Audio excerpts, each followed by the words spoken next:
explain to us a little bit about what chakras are, because people might not know. Okay, I'm glad that you asked me that. Okay, so the body consists of 7 basic energy systems in the bodies, which are the 7 basic chakras. We have a whole plethora of chakras outside of those 7 basic ones, but those are the 7 ones that typically mold you together. So I'm going to explain to everyone and to all of the energy workers and Reiki masters what the chakras are, because there's certain things that are left out, and I think this is important for people to know. So first and foremost, let me say that when you look at a picture of the chakras on Google, what happens is that you see a silhouette of a person. They're usually sitting in Indian style, and what you'll see is little balls of light going up. So you'll say, okay, the chakras here, the chakras there, but it's very important that people know where the chakras start, where they end, and where the next chakra starts. So before I get into that, I'm going to talk about what's called the Earth's disc. No one talks about that. It's not a chakra, it's actually a disc. And I'm going to talk about the colors of the chakras too, because people are getting false conceptions of what the colors are. So the Earth's disc is brown. It's just a disc. It starts 2 inches below your feet, and it comes up to the top of your thigh. Now, the top of your thigh is 2 to 3 inches above your kneecap. So when you meditate, you can sit and visualize this brown color. So what this is that it roots in the centers and it grounds you. So when you hear people say, I'm going to put my feet in the grass, I'm going to ground and center, it's the same thing. You're just doing it from a shamanic or a psychic standpoint. So it alleviates depression, anxiety, anxiousness, all that, in order for you to go out for the rest of your day or to get to your next client. So what I do is that I close my eyes and I imagine the roots from the earth coming up, wrapping around my feet. And when that happens, you'll feel a tingling sensation on those parts of the leg that I was telling you about. So once you've done that, you're clear to go to the chakras now. So 3 inches above your kneecap is where it ends and where the root chakra starts. Okay, that color is red. That chakra is the foundation of everything. It is your balance. It is how you see yourself in society. This talks about your identity, everything. Now, these chakras can be overactive and they can be underactive too. So if it's someone who's overactive, you're going to find someone who's very egotistical, who's highly confident to the point where they appear cocky in a sense. So when it's, underactive, then you'll see a person who has low self-esteem. They're indecisive. They're always looking for the opinions of others. They can't make their own decisions, hence not being a leader. So where that starts is the top of the thigh that I was telling you about, and it stops where your sexual organs start. That color is red. That is your root chakra. So from your sexual organs to the top of your navel, that's where your sacral is. Your sacral is the color orange. And that deals with sexuality and things of that nature. So if someone is a person who has an overactive sacral chakra, they are usually nymphos. They have high sex drives, have sex addictions, and they hold. Yeah, and they can't typically hold a conversation with people. So what happens is that they can talk to somebody, but they're looking at physical attributes of that person, and they're basically looking at people as like a sex object. Now, when it's underactive, you might find people who are disgusted after having sex, or they're triggered by certain things that they've gone through in their life as children. They may have gone through the R word or the M word. So when that happens, it triggers them into adulthood. And that's when you know someone has an underactive sacral chakra. So from the top of your navel to your breastbone, where that is your solar plex chakra that lies in your abdominal region, and that color is yellow. So that deals with your motivation. So if you see someone who gets little to no sleep, you see someone who's a workaholic, and in a lot of cases, when it gets too deep, when it's extremely overactive, you'll find that a person is in a position where they'll do anything for $1. They'll step on people's toes to get to the top, and they don't care how they do it. Now, on the flip side, if you have an underactive solar plex chakra, that we all have a friend like this, okay? Still live with their parents, unmotivated. They don't want to work. They want to live in their parents' basement, smoke, play video games, and that's just what makes them happy. Nothing more, nothing less. That's how you have people like that. I'm gonna leave Yeah. We all do. And those were the ones who we actually thought were going to make it too. That's the funny part. You know what I mean? And it's just, you got to forgive me. I'm a Taurus. I'm a little petty. So I am too. Yeah. So basically, so where was I? Oh, so I was at the solar plex chakra, and it ends where your breastbone is. Now, from your breastbone up to the collarbone right here, that is heart chakra. Now, people think the heart, so they think pink or they think red because that's the color of love, but that color is actually green. So the heart chakra deals with unconditional love, your heart being light as a feather, practicing forgiveness and things of that nature. So we all know what the opposite end of that, which is, you know, hatred and things like that. So when I align people's chakras and I see that heart chakra constricted, it looks like a ball, but it looks really tight. And when you add love, light, prosperity, abundance, whatever you want to add to that, that heart chakra will tend to expand. So you'll see it pulsate and it'll open like this. And then it'll start getting brighter. The color will get brighter.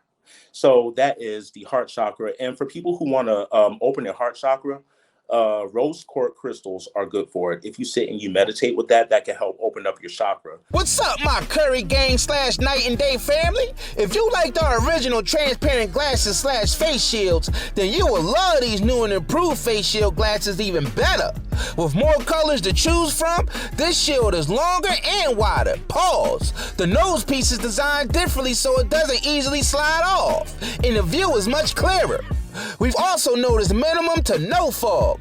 These shields have been tested by our Night and Day team, and we think you will love them just as much as we do.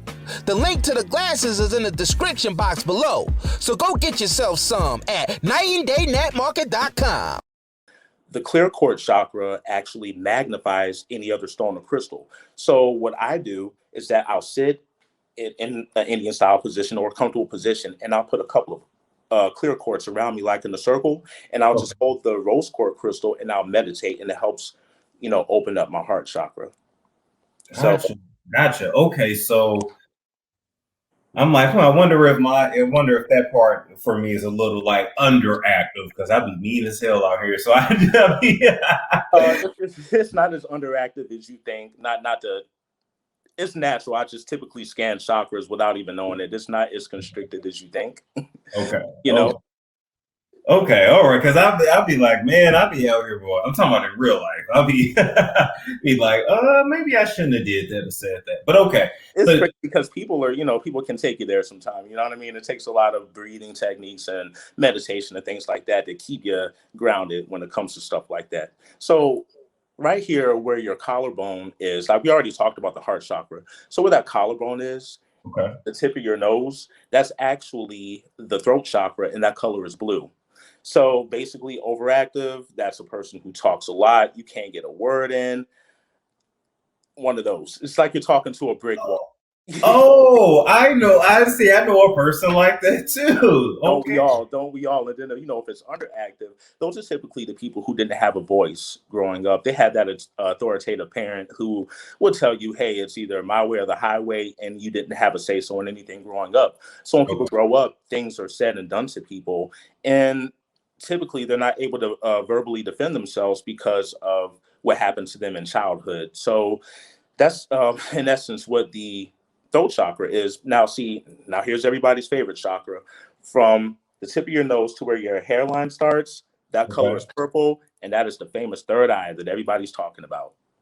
Oh, but it goes from here to here. Yes, that's where it is. Like if you saw Dragon Ball Z when you were growing up, any of those, I mean, the third eye was right there. That color's purple, and that's actually where you manifest things, the things that you want. All you have to do is just sit for 20 minutes a day, literally, and visualize the things that you want. And in about 3 weeks, you'll start to see motion in that. That is how we manifest. Now, when we were kids, our teachers called it daydreaming. They did. And it's funny how, like, when babies are born and as you see little kids coming up, they are very in tune with the spirit. Like, I notice babies and old people, very in tune with the spirit world. But, like, us in the middle, I guess because of society bogging us down with work and school and this or that, we just kind of get away from stuff like that. Oh, there's a few reasons why we get away from that. So The last chakra that I want to say, because I do want to touch on that. The last chakra that you have is the crown chakra, and that starts where your hairline is, and it goes 5 inches up. And that color is not lavender. I'm sorry.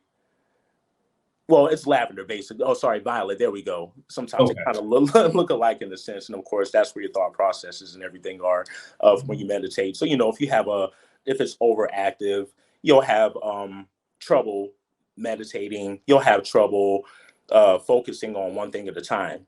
You'll have 50 million thoughts in your head at one time. Gotcha. Okay.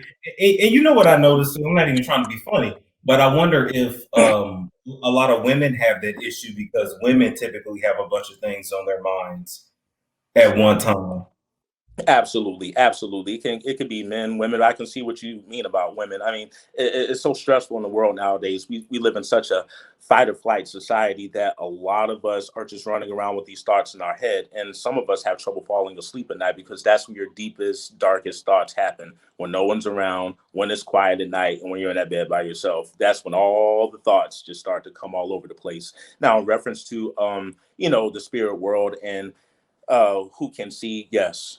Babies can naturally see, elderly people can see, and animals can see. Because what typically happens is that when you hit puberty, your third eye calcifies, and you have to fight that open. So when your parents tell you, hey, you have an imaginary friend, that's not real, that's not true, it'll close, it'll constrict. And you have to fight to open that back up when you get older. And that actually can be very painful. Wow. I never even thought about that. Yeah. I didn't thought about how puberty affects our intuition, our third eye. Yeah, at the age of 12, 13, it'll close, it'll calcify.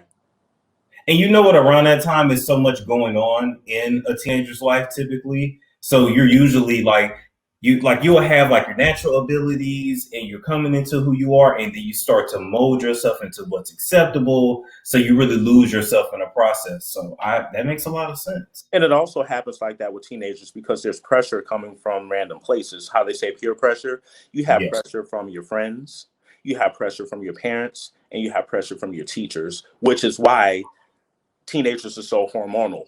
You know, they have a lot of mood swings because they're getting pulled in so many different directions. So teens are considered, rebellious, disrespectful, and all that.